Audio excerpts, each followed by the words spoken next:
And you just heard that 2.5 billion people in the world lacks access to decent toilets or toilets. You should not venture to go. There are still 1 billion more. That's 4 out of 10 of the global population. 40 of you in here. Unfortunately, 1 billion of these lives in urban slum. 1 billion. The numbers are staggering, and it's not so fun. I'm not here to make you laugh. And the reality of the situation is deadly. Our feces contains dangerous and often lethal pathogens. Viruses, bacteria, fungi, and worms. The most dangerous maybe is the bacteria that causes cholera, but also salmonella is extremely common. For us, diarrhea may be painful but harmless. For most children in the world, it's deadly. As we heard, 2 million children die every year out of the simple diarrhea. That makes 1 per 15 seconds. During this talk, my 16 minutes, if I can keep my schedule, it will end up with 64 children. That's more than half of you. Now, if that wasn't enough, women and children are routinely abused, sexually harassed, and raped when they venture outside to do their needs in dusk or dawn. So all this was not totally unknown to me, but not top of my mind. Curiously enough, since I'm an architect, professor, urban planner, and was studying the urban global development with my students. No, it was not before a meeting with the poorest of the poor, the women building their houses on the pavements in Mumbai. We had arranged a meeting with them, and we were greeted in a tiny but impeccable clean community room. And we sat down, and after introducing ourselves, one of the women said to me, "We don't need any architects." It sounded provocative, and it struck me hard. But before I had time to react, the woman continued. She must have seen how astonished I was. "We can build our houses well." Yes, so right she was. She was doing them better under their conditions than us professionals. "We can get electricity," she continued. "We have television and we have light. We connect to the electric network, and once every month a boy comes with a baseball bat collecting the fee hired by the electrical company. We can have a tenure. Even if we are bulldozed away once or twice a year, and we have been living here for 20 or 30 years, our neighbors doesn't take our home or houses away from us. And we can get water. 800 meters away, she said, there's a water post. And a couple of hours a day, it's fluid water there. And we can buy it from water vendors, bottled water, even if they're fake. But, she said, we can't handle our personal hygiene. When we have the period, when our children are ill in diarrhea, in the night times, when we have to take care of our elderly folks, of the handicapped and the sick, we don't know how to do it. And that's a problem that we can't solve. And then she paused. And we continued discussing. But it stuck in my mind. This woman had very clearly stated the power of the local, and at the same time the need of the global. And this day and this meeting on this pavement in Mumbai changed my life. There will always be a before and always an after that meeting with this woman on the pavement. In a sense, it was my travel to Damascus, where Saulus was blinded and transformed into Paulus.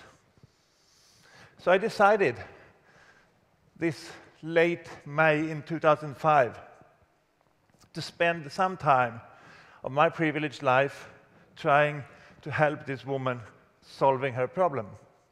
And this is how the voyage started for Peepoo and the small toilet Peepoo. So, what is then the Peepoo? The Peepoo is, believe it or not, it's a toilet. It's a small toilet which you can, it's your own, it's your personal toilet. You use it once, it's a single-use toilet. It's self-sanitizing, it takes away everything that's dangerous in your feces, and then it disappears. It's biodegradable. And it does so in a sense that everything that is valuable in our feces, the nutrients, are kept intact. That's making the used toilet, the used Peepoo, a big value as a fertilizer. It's very simple to use. You open it like this, and then you have a wider inner funnel, and then you open it like that. You can hold it in your hand. If you're a man and a woman, you can pee in it, or you can defecate it, put it on a bucket or a seat like this, and when you're ready, I shan't demonstrate.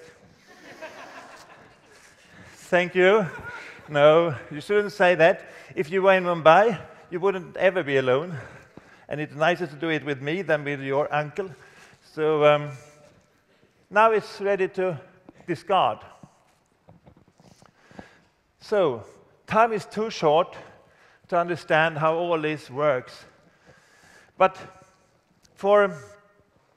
with the help of the Peepoo, it's a small bear that helps children in the schools of the slum to demonstrate this. Hope you can follow.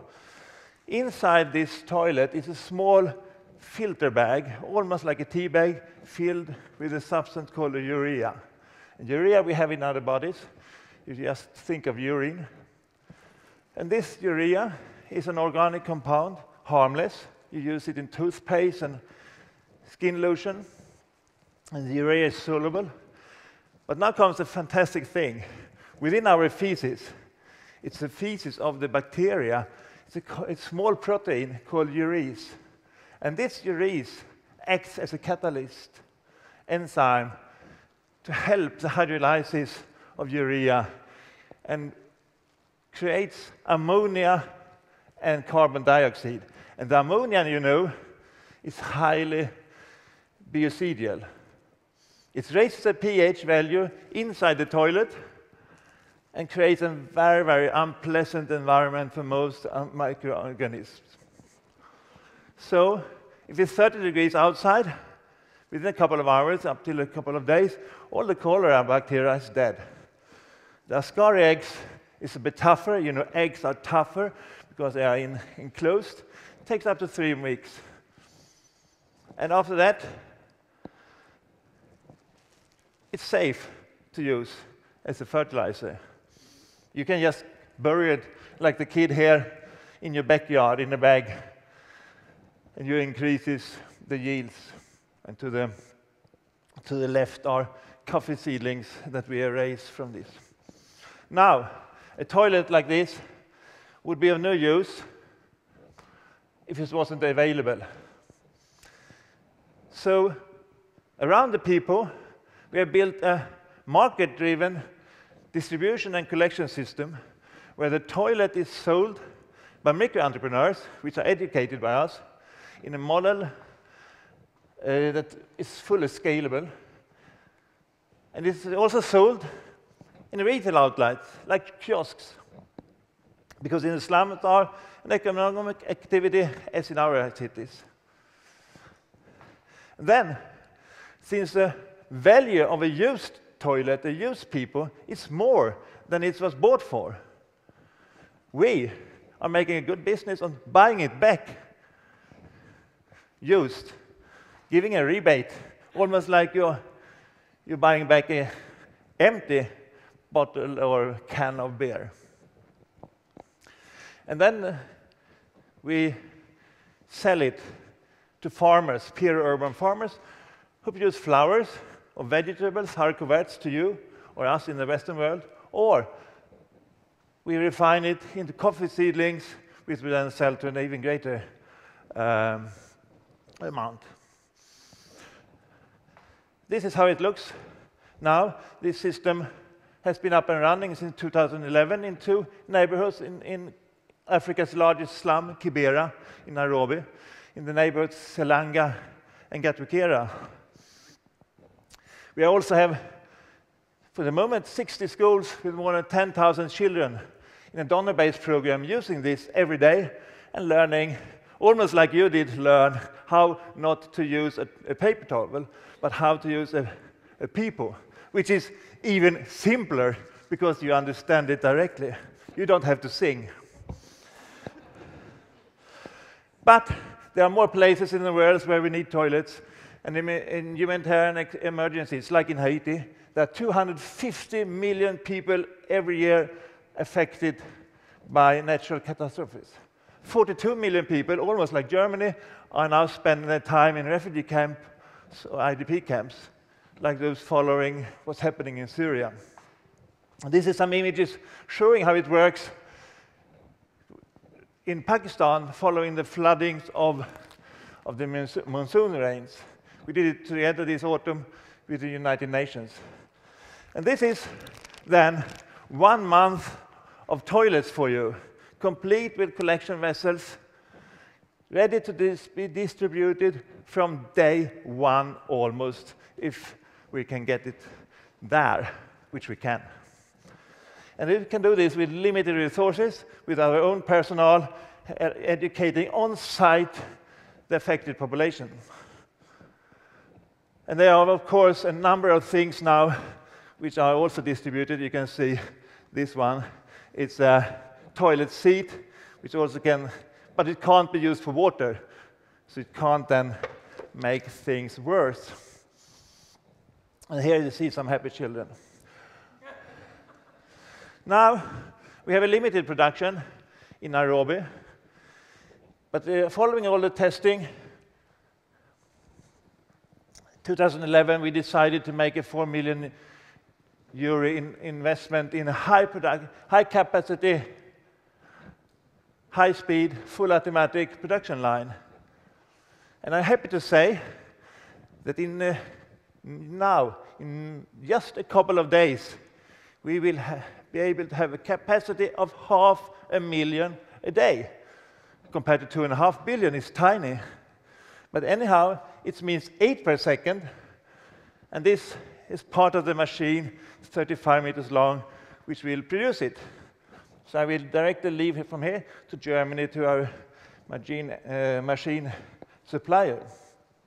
So now we are really here to be able to make a real difference.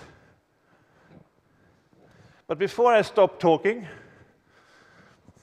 I will just show you, or tell you, that there are already a difference made.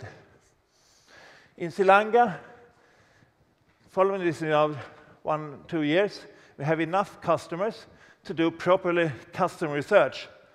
We are a company, so we do customer research, because if people doesn't like our toilet, they won't buy it.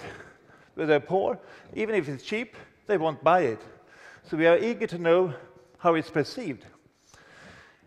And one result of such research was that the people in Sri Lanka, Kibera, Nairobi, clearly perceive that the rate of young girls, and we're talking about girls 5, 6, 7 years old, has dramatically decreased, the rapes of these children. So it's amazing for me. I'm almost crying when I tell you that there are, how can you imagine what a toilet could do? So now I will stop talking. Thank you.